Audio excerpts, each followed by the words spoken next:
Chapter 4, in which Eeyore loses a tail and Pooh finds one. The old gray donkey, Eeyore, stood by himself in a thistly corner of the forest, his front feet well apart, his head on one side, and thought about things. You see if that skill's got tape there? Yeah. What tape? See if it's run out. Sometimes he thought sadly to himself, What? and sometimes he thought sadly to himself, why? And sometimes he thought, wherefore? And sometimes he thought, inasmuch as which? And sometimes he didn't quite know what he was thinking about. So when Winnie the Pooh came stumping along, Eeyore was very glad to be able to stop thinking for a little in order to say, "How do you do?" in a gloomy manner to him. "And how are you?" said Winnie the Pooh. Eeyore shook his head from side to side. "Not very how," he said. "I don't seem to have felt all how for a long time." "Dear, dear," said Pooh, "I'm sorry about that. Let's have a look at you." So Eeyore stood there gazing sadly at the ground, and Winnie the Pooh walked all around him once. "Why, what's happened to your tail?" he said in surprise. "What has happened to it?" said Eeyore. "It isn't there." "Are you sure?" "Well, either a tail is there or it isn't there.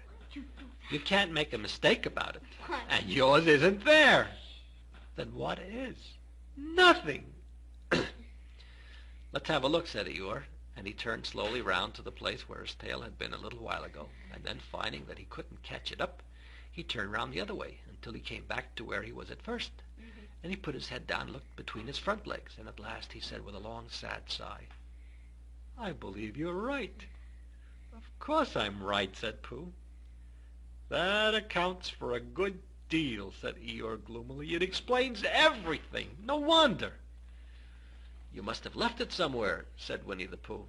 "Somebody must have taken it," said Eeyore. "How like them," he added after a long silence.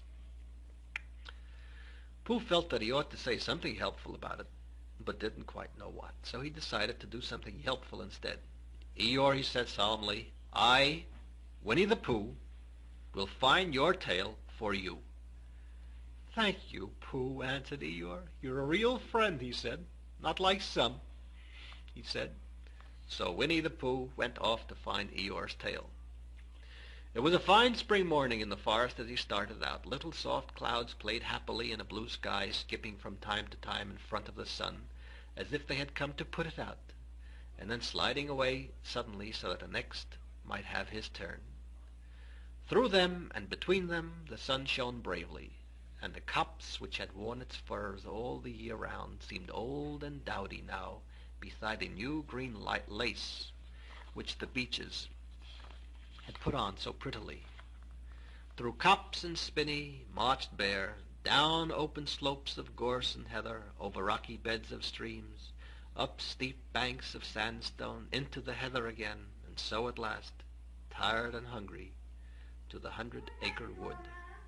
For it was in the 100-acre wood that Owl lived. "And if anyone knows anything about anything," said Bear to himself, "it's Owl, who knows something about something," he said. "Or my name's not Winnie the Pooh," he said. "Which it is," he added, "so there you are." Owl lived at the Chestnuts, an old-world residence of great charm, which was grander than anybody else's, or seemed so to Bear, because it had both a knocker and a bell. Underneath the knocker there was a note which said, "Please ring if an answer is required." No. Underneath the Read bell it in phone English. there was a notice which said, "Please knock if an answer is not required." These notices had been written by Christopher Robin, who was the only one in the forest who could spell. For Owl, wise though he was in many ways, able to read and write and spell his own name, Wol, W-O-L, yet somehow went all to pieces over delicate words like measles and buttered toast. Winnie the Pooh read the two notices very carefully, first from left to right, and afterwards, in case he had missed some of it, from right to left. And then to make quite sure, he knocked and pulled the knocker, and he pulled and knocked the bell rope, and he called out in a very loud voice, "Owl, I require an answer. It's Bear speaking." And the door opened, and Owl looked out. "Hello, Pooh," he said. "How's things?" "Terrible and sad," said Pooh, "because Eeyore, who was a friend of mine, has lost his tail, and he's moping about it. So could you very kindly tell me how to find it for him?" "Well," said Owl, "the customary procedure in such cases is as follows." "What does crust-a-money-proceed cake mean?" said Pooh. "For I am a bear of very little brain, and long words bother me." "It means the thing to do." "Oh, as long as it means that, I don't mind," said Pooh humbly. "The thing to do is as follows. First, issue a reward, then—" "Just a minute," said Pooh, holding up his paw. "What do we do to this? What were you saying? You sneezed, just as you were going to tell me." "I didn't sneeze." "Yes, you did, Owl." "Excuse me, Pooh, I didn't. You can't sneeze without knowing it." "Well, you can't know it without you can't know it without something having been sneezed. What I said was, first, issue a reward." "You're doing it again," said Pooh sadly.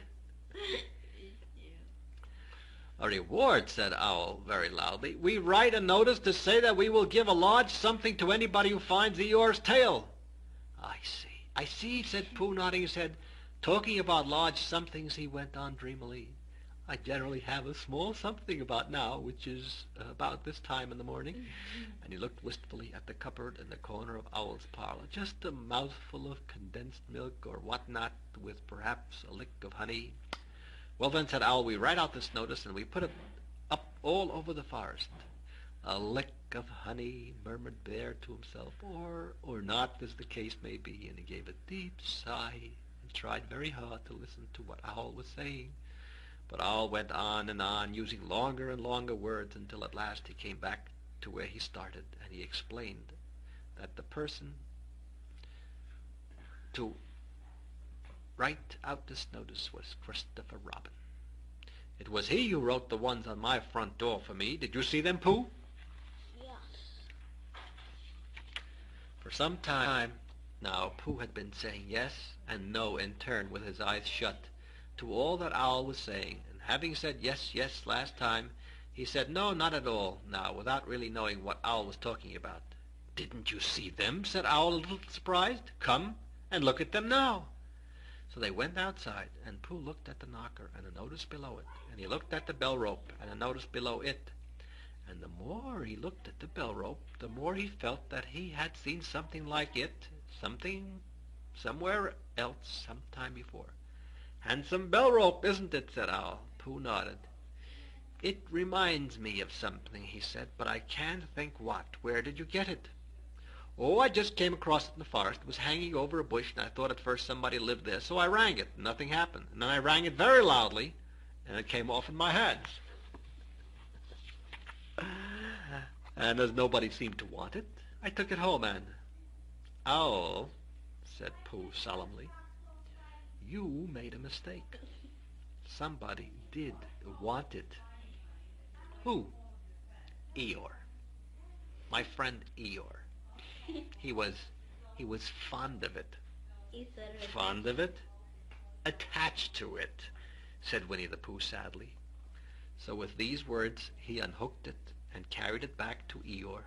And when Christopher Robin had nailed it on in its right place, Eeyore frisked about the forest, waving his tail so happily that Winnie the Pooh came over all funny and had to hurry home for a little snack of something to sustain him.